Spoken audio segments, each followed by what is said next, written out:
15 Small Habits, Massive Results. Organize Your Mind, Discipline, and Life. Published by the Growth Mind Audiobook. Introduction. You probably already know what you need to change. You know you spend too much time on your phone.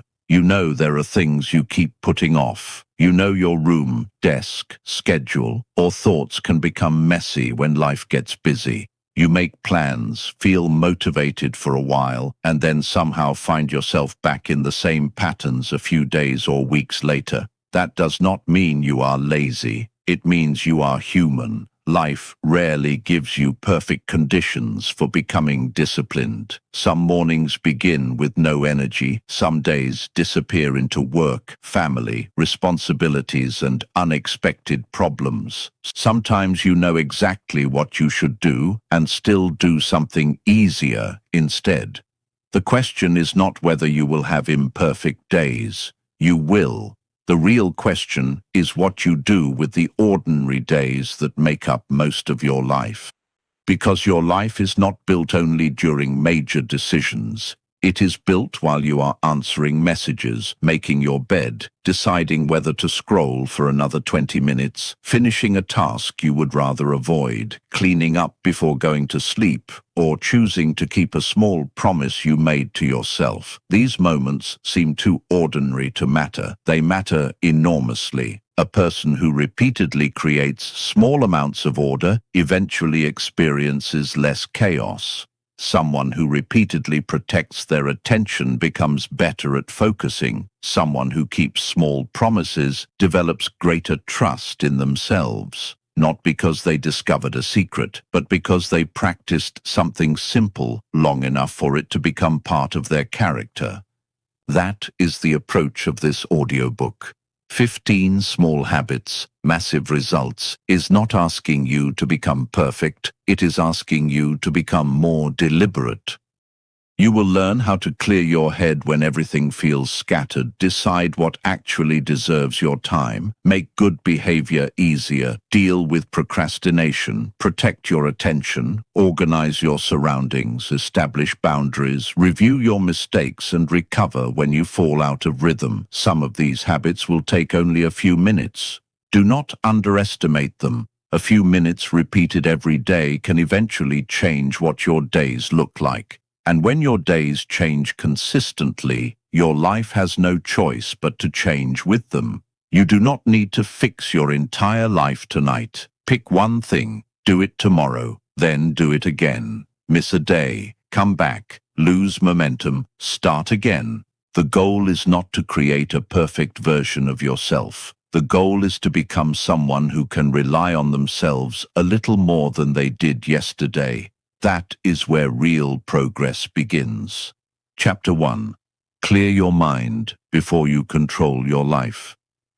Before you can organize your schedule, organize your room, or become more disciplined, you have to deal with the place where most of your decisions begin, your mind. Think about how your mind feels when you have 20 things you need to remember. You have a message you still haven't answered, a task you promised to finish, an appointment coming up, something you are worried about, an idea you don't want to forget, and 3 other things you keep telling yourself you'll handle later. None of these thoughts may be overwhelming on its own. Together, they create noise, and mental noise has a cost. You may sit down to work and suddenly remember something unrelated. You may try to relax but keep thinking about tomorrow. You may walk into another room and forget why you went there. You may spend 10 minutes deciding what to do first because everything feels equally urgent. The problem is not always that you have too much to do. Sometimes you simply have too much being held in your head at the same time. Your brain was never designed to function like a permanent storage cupboard. That is why the first habit is simple. Empty your mind before asking it to perform. This does not require an elaborate journaling ritual or an expensive productivity system. Take a piece of paper, open a plain document, or use whatever method you will actually return to. Then write down what is occupying your attention. Everything. the task you keep postponing, the bill you need to remember, the phone call you have been avoiding, the idea for a project, the appointment next week, the thing you are worried about, the small job that would take 5 minutes if you would simply do it. Do not organize it while you are writing. Do not judge whether something is important enough to deserve a place on the page. Your first job is simply to get it out of your head. There is something powerful about seeing your thoughts outside yourself. A vague worry becomes a sentence. A complicated responsibility becomes a task. A collection of scattered thoughts becomes something you can examine. Then comes the second step. Decide what each item actually requires. Some things need action, some need scheduling, some can be delegated, some need a decision, and some need to be discarded because they were never important in the first place. This distinction matters. A mind becomes crowded when everything feels unfinished. But not everything deserves your immediate attention. Imagine carrying a backpack filled with objects you might need someday. A receipt from 3 weeks ago, an old notebook, a water bottle, a pair of shoes, a handful of random items. You could keep carrying everything, but eventually you would forget what you actually needed. Mental clutter works the same way. You keep carrying thoughts simply because you have never stopped to decide what belongs. Try a simple daily reset. At the beginning or end of the day, take 5 to 10 quiet minutes and ask yourself, what is taking up space in my mind? What needs action? What can wait? What can I remove? Then choose the next physical action, not work on my career. That's too vague. Instead, send the email, read the first 5 pages, make the appointment, clear the desk, outline the first paragraph. Clarity improves when thoughts become actions, but there is another part of this habit that is easy to miss. Clearing your mind is not only about productivity, it is also about giving yourself room to think.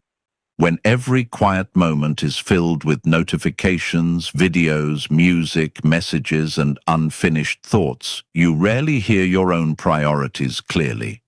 Silence can feel uncomfortable at first because it exposes thoughts you have been avoiding, but that discomfort is useful. It gives you a chance to notice what is actually happening inside your head. You do not need to solve everything. You need to stop carrying everything at once. Give your thoughts somewhere to go. Write them down. Sort them. Act on what matters. Release what does not. Then notice what happens. You may discover that the life you thought was impossibly complicated is actually a collection of small things waiting to be handled one at a time. Clear the mental table. Then decide what deserves to be placed back on it. Chapter 2. Choose your priorities before the world chooses them for you. Once your mind is no longer carrying every unfinished thought at the same time, another problem becomes visible. Not everything deserves your attention. This sounds obvious, but look at how most days actually unfold. You wake up with a plan, then a notification appears. Someone needs an answer. An email arrives. A small problem demands attention. You remember another task. You check something online for a minute and discover 20 things you did not intend to see. By evening, you may have been busy for 12 hours and still wonder what you actually accomplished. Being busy and making progress are not the same thing. One of the simplest habits you can build is choosing your priorities before the day begins choosing them for you. Start with 3, not 12. Not a giant list containing every responsibility you have ever accumulated. Choose 3 things that would make the day meaningful if they were completed. These 3 priorities should not simply be the easiest tasks. They should represent something that genuinely matters. Maybe you need to finish an important piece of work. Maybe you need to study for an exam. Maybe you need to have a difficult conversation. Maybe your priority is exercising because your health has been neglected. The specific priorities will change, but the principle remains the same. Decide what deserves your best attention before distractions begin competing for it. There is an important difference between a priority and a task. A task says, I have to answer these emails. A priority says, I need to complete the proposal that moves this project forward. One describes activity. The other identifies importance. That distinction can change how you use your time. Think about your day as a small container. You cannot put everything into it. If you fill it with small, easy things first, there may be no room left for what actually matters. But if you place the important things in first, the smaller responsibilities can find their place around them. This is why choosing priorities early is so powerful. It forces you to make a decision before your attention gets fragmented. And your attention is constantly being requested. Every app wants it. Every notification wants it. Every advertisement wants it. Other people's urgency can easily become your urgency. Someone else's schedule can quietly become your schedule. If you do not decide what matters, something else will decide for you. That does not mean you should ignore every interruption or become rigid. Life is unpredictable. A family problem can appear, a deadline can change, something genuinely urgent can happen. Good priorities are not chains, they are a direction. When circumstances change, adjust them. The important thing is to know what you are adjusting from. Try this tomorrow morning. Before opening social media, email, or messages, ask yourself one question. If I could only make 3 things happen today, what would I choose? Write the answers down. Then look at your calendar and create space for them. Notice the order.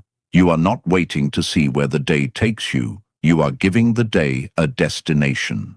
There is another benefit to this habit. It teaches you to say no. Every yes has a cost. If you say yes to an unnecessary meeting, you may be saying no to focused work. If you spend an hour scrolling, you are also spending an hour you could have used elsewhere.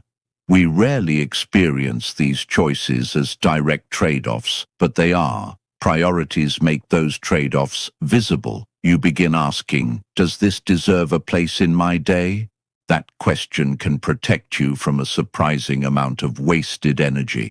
At the end of the day, don't measure yourself only by how many boxes you checked. Ask whether you moved something important forward. 3 meaningful actions can be worth more than 30 meaningless ones. Your goal is not to control every minute. Your goal is to stop surrendering your most valuable minutes by accident. Choose what matters before the noise begins. Then give those priorities your attention, your energy, and your best effort. Because a well-organized life is not one where everything gets done. It is one where the right things get done on purpose. Chapter 3. Win your morning before distractions take over. The first part of your day has a strange influence over everything that follows. It does not determine whether the day will be good or bad, but it often determines who gets to make the first decisions. If your first conscious action is reaching for your phone, you have already allowed someone else's priorities into your morning. A notification can become a conversation. A conversation can become an hour of scrolling. An hour of scrolling can leave you feeling behind before you have even decided what you wanted to accomplish. Then the day begins with recovery instead of direction. The answer is not to create an elaborate morning routine that requires 2 hours, 12 supplements, meditation in perfect silence, and a sunrise you have to chase across the horizon. Real life does not work that way for most people. A useful morning routine should make your life easier, not become another obligation you eventually resent. The third habit is simple. Protect the beginning of your day. Give yourself a short period before outside demands take over. During that time, do a few things that put you back in contact with your own priorities. Get out of bed without immediately disappearing into your phone. Drink some water. Open the curtains. Make your bed. Stretch. Walk for a few minutes. Read a few pages.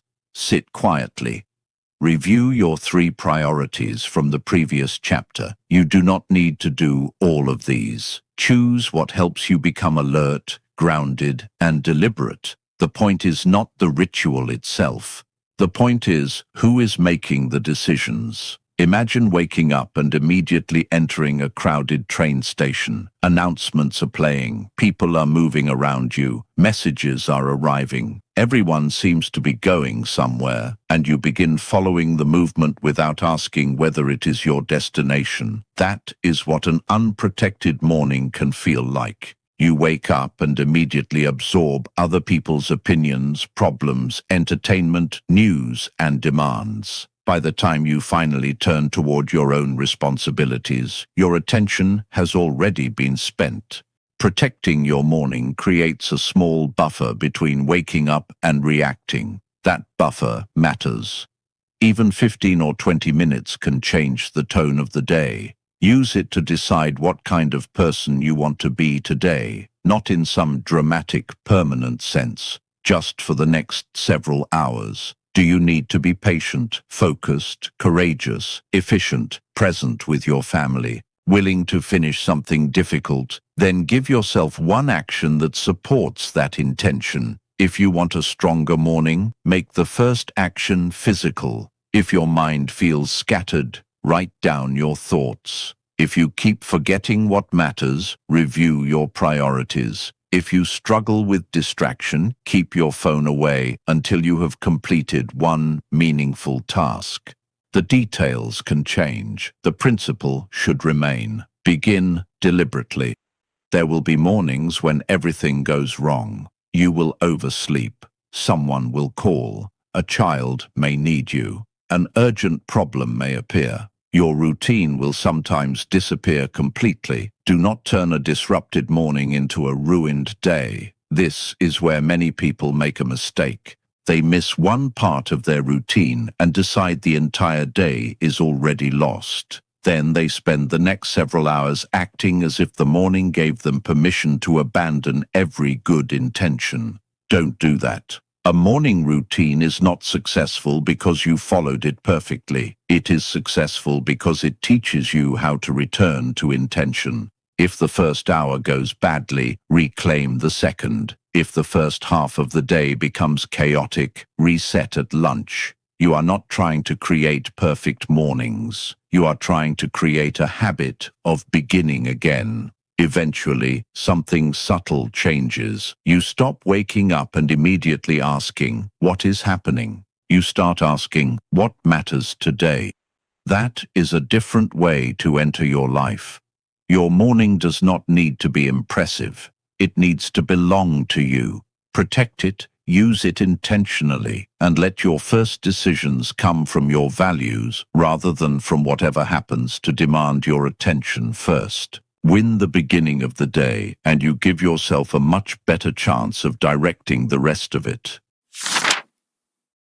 Chapter 4. Close, small loops before they become heavy. There is a particular kind of tiredness that does not come from physical effort. It comes from carrying too many unfinished things. You tell yourself you will answer that message later.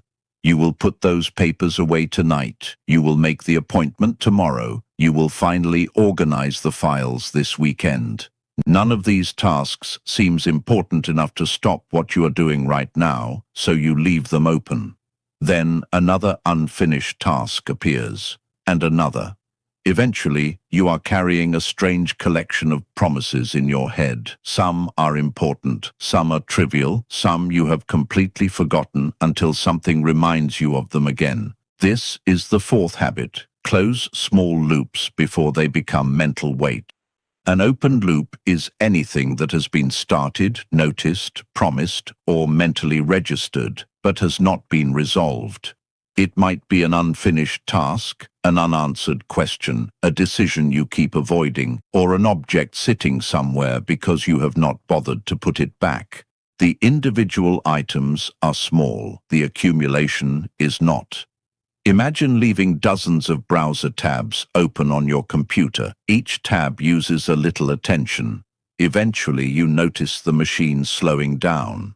Your mind can experience something similar. Every unresolved matter quietly asks, "What about me?" That does not mean you should rush around completing every minor task the moment it appears. That would create another form of chaos. The goal is to become intentional about closing loops. Start by identifying the small things that can genuinely be finished in a few minutes. Reply to the message if a reply is all that is needed. Put the document where it belongs. Throw away the unnecessary paper. Schedule the appointment. Wash the cup sitting beside your desk. Return the item you borrowed. Do it and remove it from your mental inventory. For larger tasks, don't pretend they can be completed immediately. Convert them into a clear next step. Fix my finances is not an action. Gather last month's statements for 20 minutes is. Clean the house can feel overwhelming. Clear the kitchen counter is concrete. Work on the project is vague. Write the opening section gives your brain somewhere to begin. This is an important distinction because unfinished work becomes less stressful when the next move is obvious. You can also create a daily closing ritual. Before finishing your workday or going to bed, look around your physical and mental environment and ask, "What have I left open?" Write down what you cannot finish. Schedule what needs a specific time. Discard what no longer matters. Complete anything that is genuinely quick. Then stop. This final step matters because you are teaching your brain that unfinished does not mean forgotten. You do not need to solve tomorrow tonight. You only need to make tomorrow easier to enter. There is also a deeper reason this habit matters. Every time you repeatedly postpone small responsibilities, you teach yourself that your own intentions are negotiable. You say, "I'll do it later," and later becomes tomorrow. Tomorrow becomes next week. Eventually, you stop trusting your own plans. But when you repeatedly finish what you said you would finish, something changes. You begin to experience yourself as reliable. That reliability is valuable. It creates a quiet form of confidence that does not depend on praise from anyone else. You know you can give yourself an instruction and follow through. Of course, some things will remain unfinished. Real life guarantees that. There will always be another email, another responsibility, another decision, another problem waiting somewhere. The objective is not to eliminate every open loop. It is to stop creating unnecessary ones. Don't leave 5 minutes of disorder for tomorrow if you can remove it today. Don't carry a task in your head when you can write it down. Don't keep a vague promise when you can define the next action. Finish what is finishable. Clarify what is not. Release what no longer matters. The result may seem small at first, but when you stop carrying dozens of tiny, unfinished responsibilities, you create something much more valuable than an empty task list. You create mental space, and mental space gives you room to think, focus, decide, and live without constantly feeling that something is chasing you from behind. Chapter 5. Keep one small promise. Until discipline becomes natural. Discipline is often described as if it were a personality trait. Some people supposedly have it, while others simply don't. You hear about people who wake up before sunrise, train every morning, work for hours without distraction, and never seem to lose momentum. It can make discipline look like something you either inherit or somehow discover one day. Real discipline is usually much less dramatic. It is built through evidence. Every time you tell yourself you are going to do something and then actually do it, you create evidence that you can rely on yourself. Every time you repeatedly make promises and abandon them, you create evidence in the opposite direction. That is why the fifth habit is simple. Keep one small promise to yourself every day. Do not begin with 10 promises. Choose one. Make it small enough that excuses become difficult to justify. Read 5 pages, walk for 10 minutes, write for 15 minutes, put your workspace in order before bed, spend 20 minutes learning something useful. Go to sleep at the time you decided. The specific behavior matters less than the agreement you make with yourself. Then keep it. This may sound almost too easy, but that is exactly why it works. People often make their first attempt at discipline unnecessarily difficult. They create an aggressive schedule, change their diet, start exercising, wake up early, stop using social media, read an hour every night, and promise themselves they will never procrastinate again. For 3 days, everything feels possible, then real life arrives. They get tired, something unexpected happens, they miss one part of the plan. The routine breaks, and suddenly the entire project feels like a failure. A smaller commitment gives you a different experience. If your promise is to read 5 pages, you can keep it even on a difficult day. If you have more energy, you can read 20, but the minimum remains achievable. You are not trying to prove how much you can accomplish on your best day. You are training yourself to show up on ordinary days. That distinction is important. Anyone can act disciplined when they are excited. The real training happens when the excitement disappears. There will be evenings when you don't feel like taking that walk. There will be mornings when you would rather stay in bed. There will be days when your mind tells you that 5 pages, 10 minutes, or one small task is pointless. Do it anyway. Not because the individual action will transform your life overnight, but because you are strengthening something deeper, your relationship with your own word. Think of self-trust like a bank account. Every kept promise is a small deposit. Every broken promise is a withdrawal. One deposit will not make you rich, and one withdrawal will not destroy you. But repeated behavior changes the balance.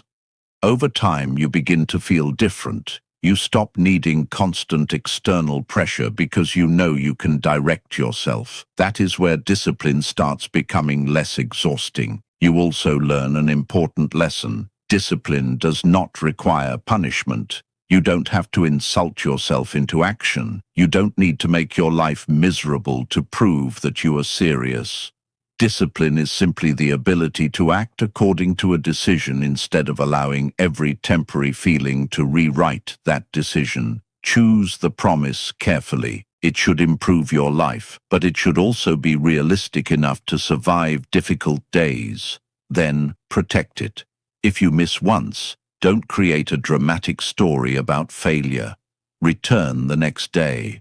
The danger is not one imperfect day. The danger is turning one missed day into permission to abandon the habit entirely.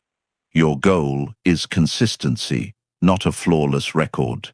Eventually, something remarkable happens. The small action stops feeling like a promise and starts feeling normal. You no longer have to debate whether you will do it. You simply do it. And that is the quiet beginning of discipline. Not forcing yourself to become someone completely different, but repeatedly proving that when you say, "I will," your actions can answer, "I did." Start with one promise. Keep it long enough to trust yourself again. Then build from there. Chapter 6. Design your environment to make discipline easier. You can have good intentions and still make bad choices. You can genuinely want to read more, exercise regularly, focus deeply, eat better, spend less time on your phone, or keep your life organized. Yet if everything around you constantly pushes in the opposite direction, discipline becomes a daily argument with your surroundings. That argument gets tiring. This is why the 6th habit is not about becoming stronger through willpower. It is about making the right behavior easier to choose. Look around you. Your environment is quietly giving you instructions all day. The phone sitting beside your hand invites you to check it. The television already turned on invites you to watch. A pile of clothes on the chair makes disorder feel normal. A book sitting open on your desk makes reading easier to begin. Running shoes beside the door create a visible reminder to move. None of these objects has a voice, but they influence behavior.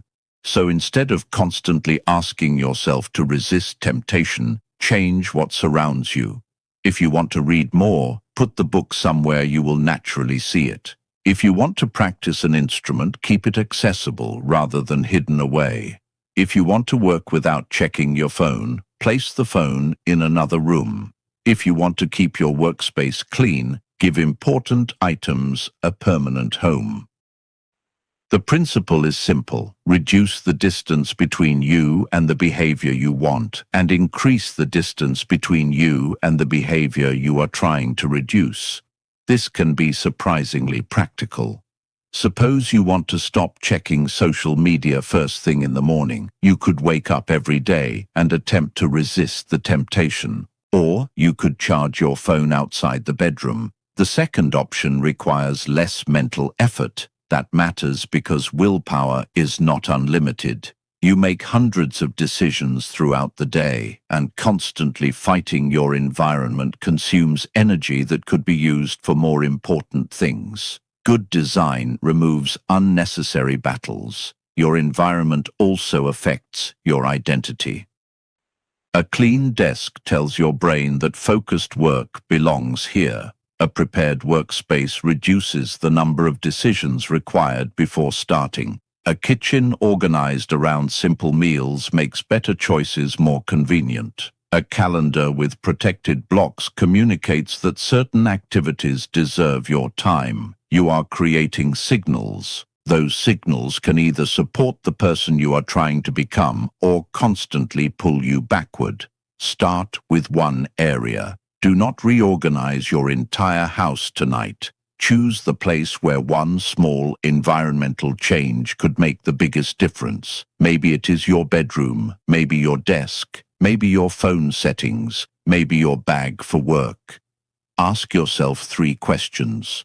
What behavior do I want to make easier? What behavior keeps distracting me? What can I change around me so the first becomes more convenient and the second becomes less convenient? Then make one adjustment.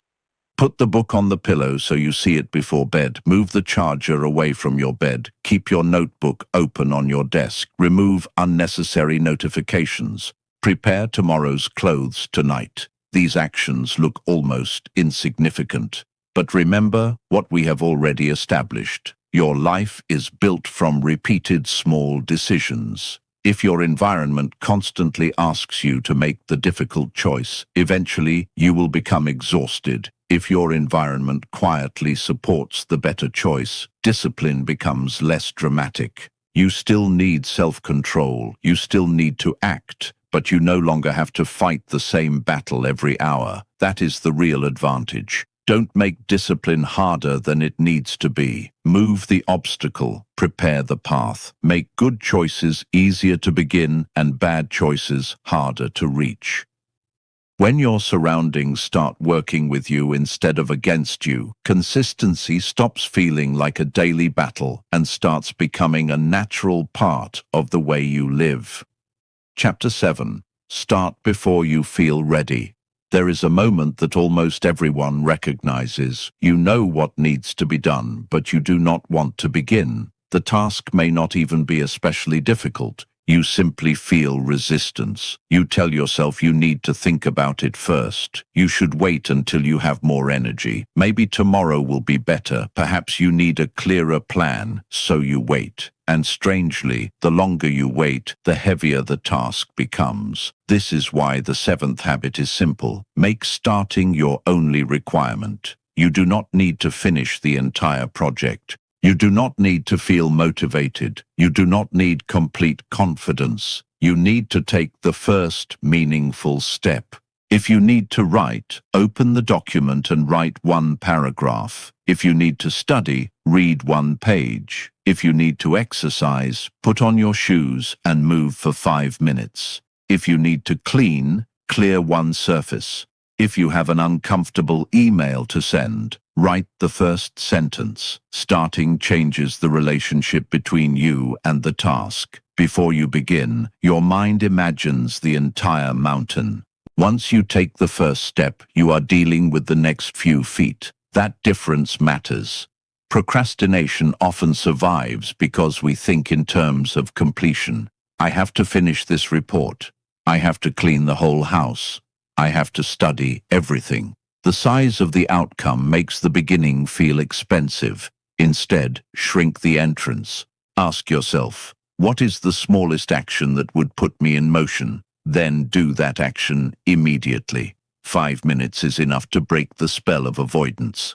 Sometimes you will stop after 5 minutes. That is fine. The important thing is that you have taught yourself something valuable. Beginning does not require perfect conditions. Other times, 5 minutes will become 20. 20 may become an hour. Once you are moving, continuing is often easier than starting was. But do not make that continuation the requirement. If you tell yourself that 5 minutes only counts if it becomes an hour, you have created another form of pressure. The purpose of the habit is to make action easier to enter. There is also a deeper lesson here. You cannot always control how you feel before an action. You can control whether you take the first step. You may feel nervous before making a difficult call. You may feel bored before studying. You may feel tired before exercising. You may feel uncertain before beginning a creative project. Those feelings do not necessarily mean you should stop.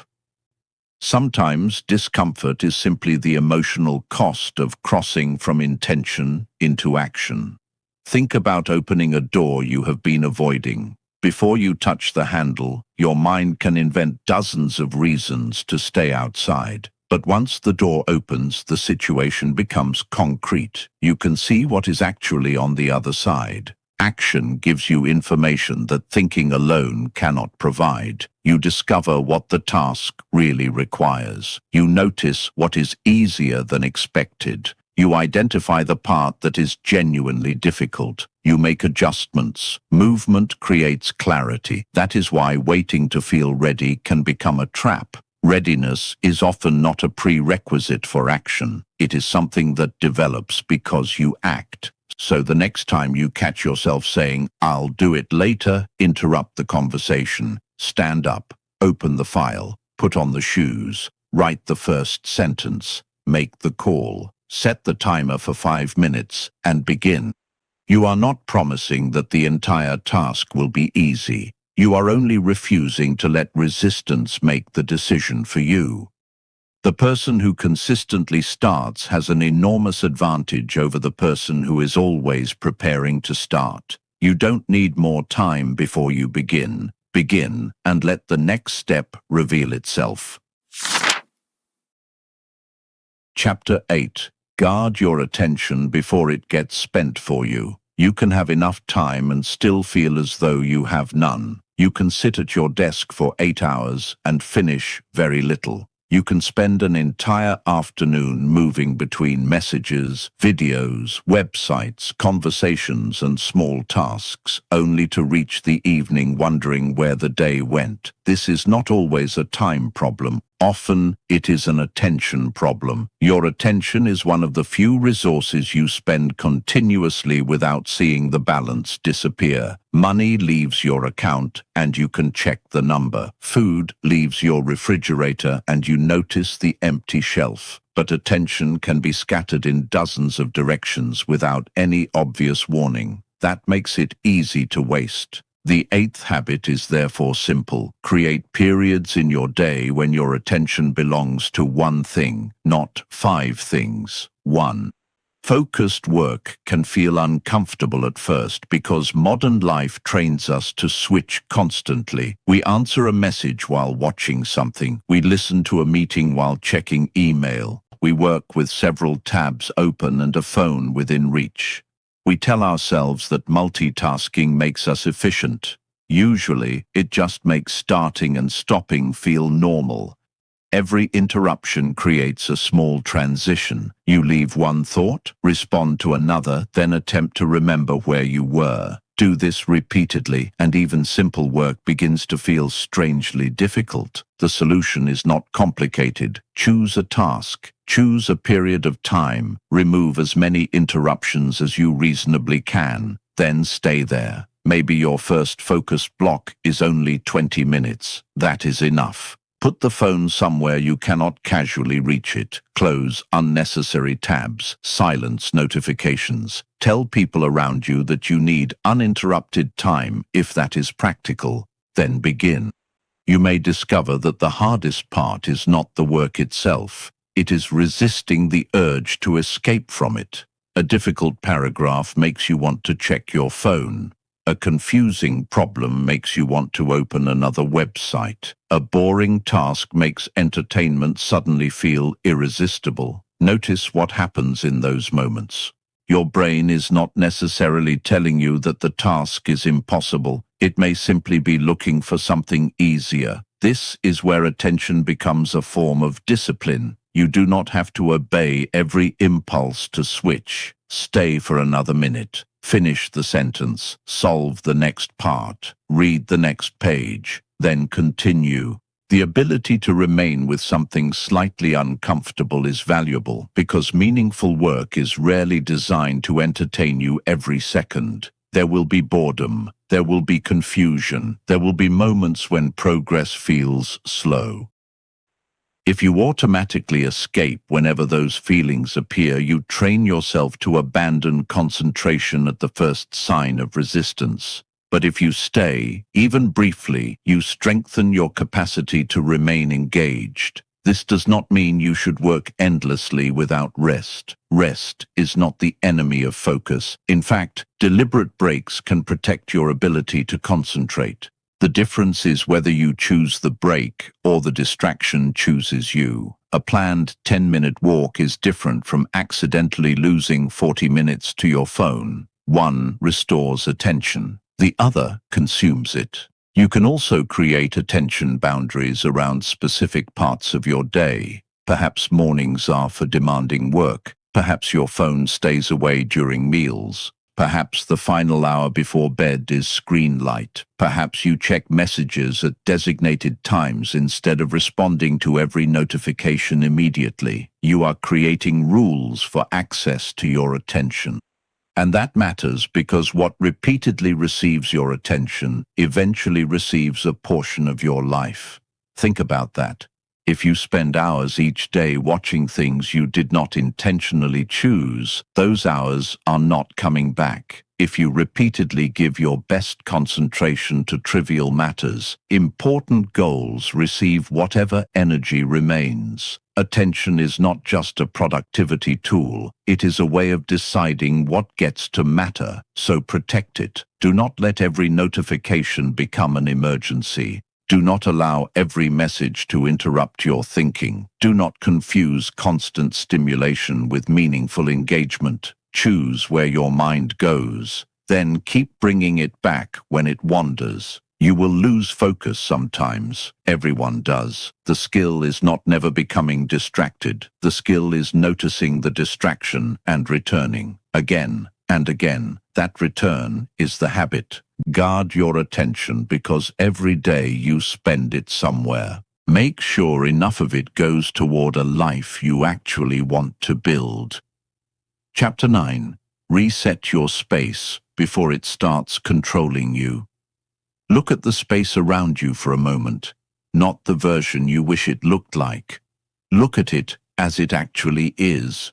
Maybe there are clothes on a chair, papers on a desk, dishes waiting in the kitchen, cables tangled beside your computer, or objects that have no real home. None of these things seems important enough to demand immediate attention. Yet somehow, when enough small pieces of disorder accumulate, the entire room begins to feel heavier. Your surroundings affect you more than you may realize. A cluttered environment does not automatically mean a cluttered mind, and a perfectly clean room does not guarantee a disciplined life.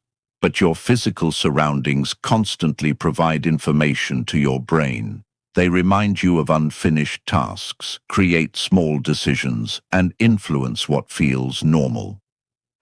That is why the ninth habit is straightforward. Reset your environment before you leave it behind. You do not need to spend hours cleaning every night. In fact, if your system requires an hour of effort just to maintain order, you probably need a simpler system. Instead, create a short reset. Before ending your workday, clear your desk. Put the things you used back where they belong. Throw away what you no longer need. Close unnecessary tabs. Write down anything that must be remembered tomorrow. At home, put the obvious things away. Return the cup to the kitchen. Fold the blanket. Put the clothes where they belong. Clear one visible surface. 5 or 10 minutes can be enough. The goal is not perfection. The goal is to stop tomorrow from inheriting today's disorder.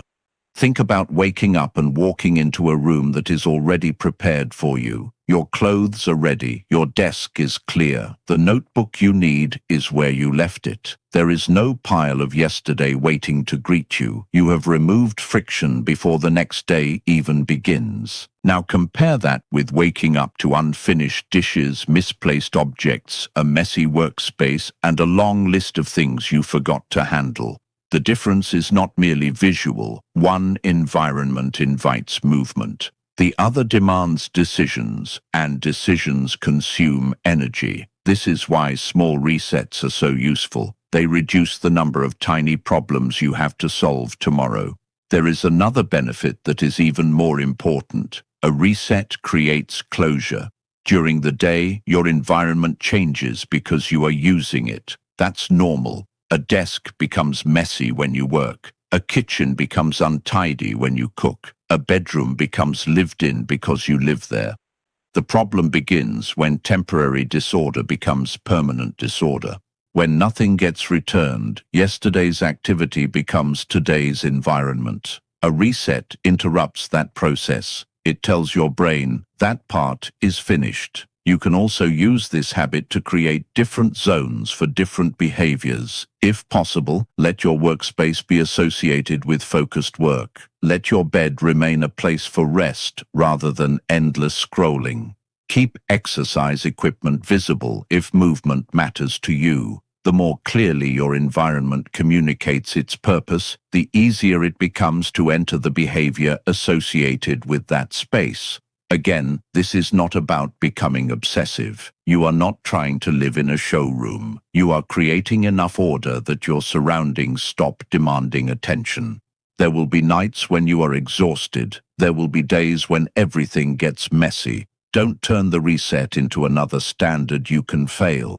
If you cannot reset the entire room, reset one surface. If you cannot organize everything, put 5 things away. If you cannot finish, make tomorrow's first step easier. Small restoration still counts.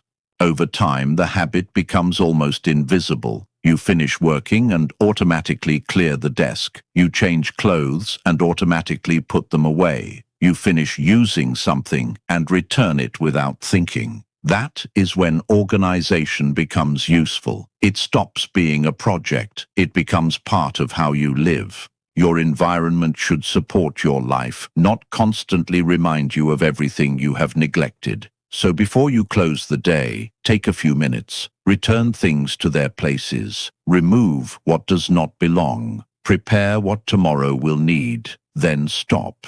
You are not cleaning for the sake of cleanliness. You are creating a softer landing for your future self. And sometimes one of the kindest things you can do for tomorrow's version of you is simply to leave them a little less chaos than you found today. Chapter 10. Create personal rules. Before your emotions make the decision. Every day contains dozens of small decisions. Should you check your phone now or later? Should you finish the task or take another break? Should you say yes to the request? Should you stay up another hour? Should you respond while you're angry? Should you spend another 20 minutes scrolling? Most of these decisions seem harmless, but repeated decisions become patterns, and patterns eventually become habits. The problem is that your best judgment is not available at full strength all day. When you are tired, stressed, bored, angry, or distracted, the easy choice becomes much more attractive. You may know exactly what you wanted to do earlier, but your emotional state in the moment starts negotiating with that decision. This is where personal rules become useful. The 10th habit is, decide your standards before you are tested. A personal rule is a simple decision you make in advance, so you do not have to renegotiate the same situation every time it appears.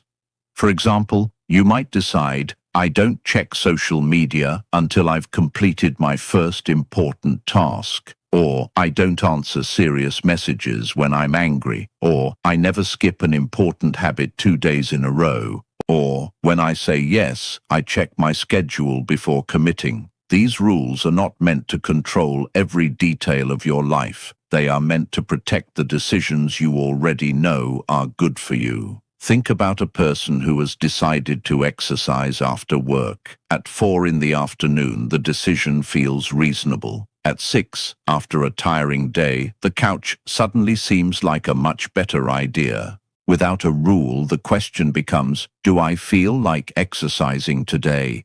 With a rule, the question has already been answered. The decision was made earlier, when your judgment was clearer.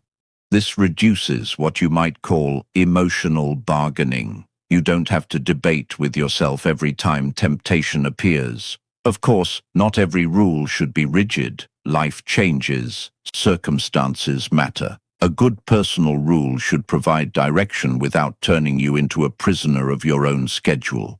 The point is to identify recurring situations where you tend to make choices you later regret. Then create a simple standard. Maybe you repeatedly stay up too late because you keep watching one more episode. Your rule might be, when the planned bedtime arrives, I stop. Maybe you constantly agree to things before realizing how much time they require. Your rule might be, I never give an immediate yes to a non-urgent request. Maybe you lose your morning to your phone. Your rule might be, my phone stays away until I have completed my morning priorities. The rule removes some of the uncertainty, and uncertainty creates room for excuses. Personal rules also reveal something about your values. If you decide never to interrupt someone who is speaking, you are choosing respect. If you refuse to sacrifice sleep for meaningless entertainment, you are choosing long-term well-being over short-term stimulation. If you protect an hour for meaningful work, you are declaring that your goals deserve space. Rules are therefore more than restrictions. They are boundaries around what you consider important. Start with 2 or 3. Do not create a constitution for your entire life. Choose the situations where you most often lose control. Write your rules down, keep them simple, then practice following them. When you fail, don't turn the mistake into an identity. Ask what happened. Was the rule unrealistic? Was the environment working against you? Did you ignore the warning signs? Adjust if necessary. The objective is not to become rigid. It is to become predictable to yourself. When your emotions change, your standards do not have to change with them. You can feel tired and still follow the rule. You can feel distracted and still follow the rule. You can feel tempted and still follow the rule. That is the quiet strength personal standards create. You stop asking, what do I feel like doing right now? And you start asking, what did I already decide matters? That question can save you from hundreds of small decisions that slowly pull your life in the wrong direction. Decide while you are clear. Then let your rules help you remain clear when the moment becomes difficult. Chapter 11. Stop negotiating with every excuse. There is a voice that appears whenever something becomes uncomfortable. You know the voice. I'm too tired today. I'll do it tomorrow. I need to be in the right mood. I've had a difficult week. I'll start properly next Monday. Sometimes those statements are true. You really are tired. You really have had a difficult day. Sometimes rest is the intelligent choice. But there is a difference between listening to your limits and allowing every moment of discomfort to become a reason to quit.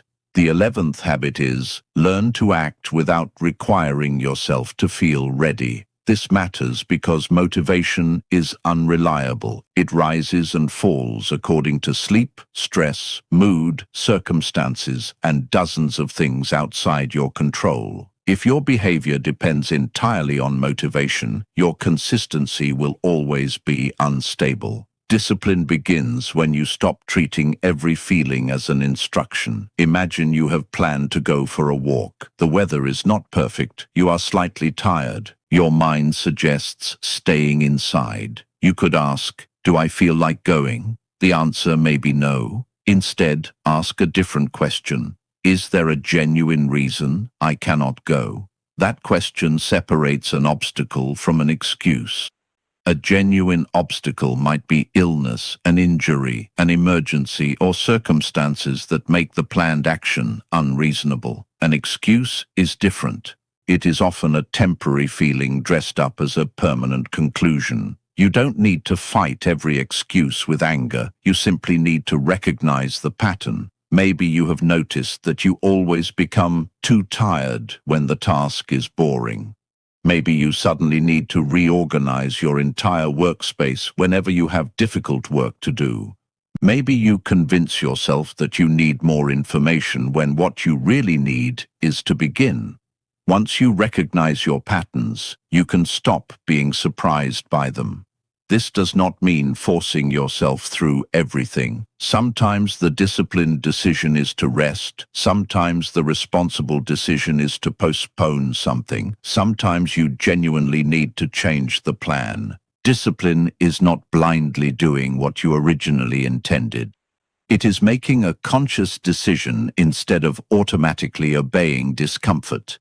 That distinction will protect you from two extremes. On one side is constant avoidance. Every difficulty becomes a reason to stop. On the other is unhealthy rigidity. You refuse to acknowledge legitimate limits because you think discipline means never slowing down. Real self-command sits between them. You listen to yourself without being controlled by every impulse. When resistance appears, make the task smaller. If you plan to exercise for 30 minutes, put on your shoes and walk for 5.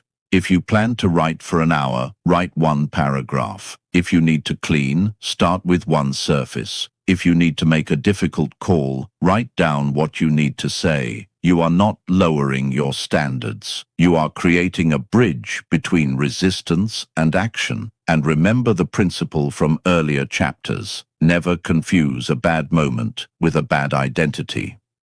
If you skip something, don't say, I'm undisciplined. Say, I skipped it. What made that happen? Then learn. Maybe you were exhausted because you had ignored sleep for several nights. Maybe the task was too vague. Maybe your phone was beside you. Maybe you had taken on too much. The goal is not to defeat yourself. The goal is to understand yourself well enough that you can make better decisions. Excuses become powerful when they remain invisible. Bring them into the light. When your mind says, later, ask whether later is genuinely necessary. When it says, I can't, ask what the smallest possible version would look like. When it says, I don't feel like it, remember that feelings are temporary. Then act. Not dramatically, not perfectly, just enough to prove that your intention still has a voice. You will never eliminate resistance from your life. You don't need to. You simply need to stop giving resistance the final vote. Chapter 12. Review your day before you repeat it. Most people move from one day to the next without ever stopping to examine what happened. Monday becomes Tuesday. Tuesday becomes Wednesday. The same distractions appear. The same delays happen. The same arguments repeat. The same promises are made and forgotten. Then, months later, someone wonders why nothing seems to have changed. The problem is not always a lack of effort. Sometimes there is simply no review. You cannot improve a pattern you never examine. That is why the 12th habit is, look back before you move forward. A daily review does not need to become a complicated journal entry. You do not need to write 3 pages about your feelings every night. You need a few quiet minutes in which you stop running and pay attention to the day you just lived. Ask yourself 3 questions. What worked today? What got in the way? What will I change tomorrow? The first question matters because improvement is not only about finding mistakes. You need to notice what is already working. Maybe you protected your morning. Maybe you finished your most important task before checking messages. Maybe you handled a difficult conversation better than you would have a month ago. Maybe you kept the small promise from chapter 5 even though you were tired. Notice those things. They are evidence. The second question requires more honesty. What actually pulled you off course? Perhaps you spent too much time on your phone. Maybe you said yes to something that should have been a no. Maybe you started too many tasks at once. Maybe you avoided something because it made you uncomfortable. Do not turn this into an opportunity to attack yourself. A review is not a courtroom. You are not the prosecutor, and your mistakes are not evidence that you are a failure. Treat the day like information. If you lost an hour scrolling, don't simply say, I have no discipline. Ask what happened before the scrolling began. Were you bored, tired, avoiding a difficult task? Did you have your phone beside you? Were you looking for a short break that accidentally became much longer? The answer gives you something useful. You can change the environment. You can create a rule. You can move your phone. You can schedule a real break. You can make the difficult task smaller. This is how reflection turns into improvement. The third question brings the lesson forward. What will I change tomorrow? Choose one thing, not 10. Maybe tomorrow you will put your phone away during your first focused work block. Maybe you will prepare your clothes before bed. Maybe you will say no to one unnecessary commitment. Maybe you will start the difficult task before opening your email. The point is to make tomorrow slightly better because you paid attention today. There is an important difference between reflection and rumination. Reflection asks, what can I learn? Rumination asks, why am I like this? Reflection produces movement. Rumination keeps you standing in the same place. When you review your day, stay close to facts and actions. What happened? What did I do? What caused it? What can I change? Then let the day go. You do not need to carry yesterday into bed. One of the most useful parts of a daily review is that it helps you recognize patterns that are invisible in the middle of life. Maybe you discover that your concentration is always poor after sleeping late. Maybe your best work consistently happens before noon. Maybe certain people or situations repeatedly drain your energy. Maybe your biggest distractions appear whenever a task becomes difficult. After enough observation, your behavior starts becoming predictable, and once a pattern becomes visible, you can change it. This is why reflection is a form of personal intelligence. You are studying the only system you will live inside for your entire life, yourself. You don't need to judge every day. Some days will simply be messy. Some will be excellent. Some will contain both failure and progress. Review them anyway. Take the lesson. Keep what worked. Change what didn't. Then close the day. Tomorrow does not need a perfect version of you. It needs a slightly wiser one. That is what a daily review can create, not perfection, but a person who keeps learning from their own life instead of repeatedly living the same day under different names. Chapter 13. Protect your energy by learning to say no. There is a quiet way to lose control of your life. Keep saying yes. Yes to another request. Yes to another meeting. Yes to another favor. Yes to another conversation. Yes to another obligation that seemed harmless when you accepted it. One yes rarely causes a problem. The problem is what happens when your calendar becomes a collection of commitments you never had enough room for in the first place. Eventually, you become busy doing things that were never part of the life you actually wanted to build. That is why the 13th habit is simple but uncomfortable. Learn to say no before your priorities disappear. Saying no does not mean becoming selfish, rude, or unavailable. It means recognizing that your time and energy are limited. Every commitment requires something from you. Sometimes it requires an hour. Sometimes it requires an entire afternoon. Sometimes the time cost is small, but the mental cost is enormous. A conversation may take 15 minutes while occupying your thoughts for the next 6 hours. This is why time management alone is not enough. You also have to manage access to your attention and energy. Start by understanding the difference between an emergency and someone else's urgency. A message marked urgent is not automatically your responsibility. A request made confidently is not automatically a request you should accept. Someone being disappointed by your answer does not automatically mean you made the wrong decision. Before saying yes, pause. Ask yourself, do I genuinely have room for this? Does it support something important? Am I agreeing because I want to, because it matters, or because I am uncomfortable disappointing someone? That final question can reveal a lot. Many people say yes because they want to avoid the temporary discomfort of saying no. They would rather create a future problem for themselves than experience 30 seconds of awkwardness now. Then the consequences arrive later. They are tired, they are rushed, they resent the commitment, they neglect something more important, and sometimes they become frustrated with the very person they volunteered to help. A respectful no can prevent all of that. You do not need a long explanation. I can't take that on right now. I won't be able to make it. I need to protect that time. Thank you for asking, but I have to decline. Simple. You are allowed to be clear without becoming cruel. There will also be times when the answer should be yes. Helping someone matters, supporting family matters, being available to people you care about matters. The goal is not to build walls around your life. The goal is to build doors you control. When you say yes intentionally, your yes becomes more meaningful because it is not automatic. There is another side to this habit, learning to say no to yourself. This may be even more important. You may need to say no to another hour of scrolling, no to another unnecessary purchase, no to staying up late for entertainment when you know you need rest, no to starting another project when 3 unfinished ones are already waiting. Self-discipline often looks like refusing something you could have, not because it is forbidden, but because you have decided something else matters more.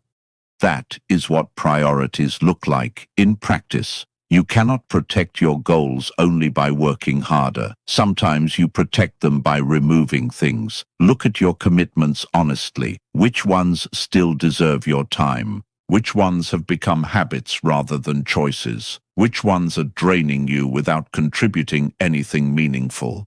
You do not have to eliminate everything immediately. Start with one unnecessary commitment. Decline one request. Turn off one source of interruption. Create one boundary. Then observe what happens when you recover that space. You may discover that you were not actually short on time. You were simply giving too much of it away. Your energy is not infinite. Your attention is not infinite. Your days are not infinite. That is not a reason to live anxiously. It is a reason to choose deliberately. Say yes when it aligns with what matters. Say no when it protects what matters. And remember that a boundary is not an insult. Sometimes saying no to something is the clearest way of saying yes to the life you are trying to build. Chapter 14. Build systems that keep you moving when motivation fades. By now, you have seen that meaningful change rarely depends on one heroic burst of effort. You clear your mind. You choose your priorities. You protect your mornings. You close unfinished loops. You keep small promises. You shape your environment. Start before you feel ready. Guard your attention. Reset your space. Create personal rules. Challenge excuses. Review your days and protect your energy. But there is one final question. How do you keep all of this going when life becomes difficult? Because motivation will fade. You will get busy. You will travel. You will become tired. Something unexpected will interrupt your routine. A stressful week will arrive. You will miss a habit. If your entire system depends on feeling motivated, it will eventually collapse. That is why the final habit is, build systems that help you return. A system is simply a structure that makes the behavior easier to repeat.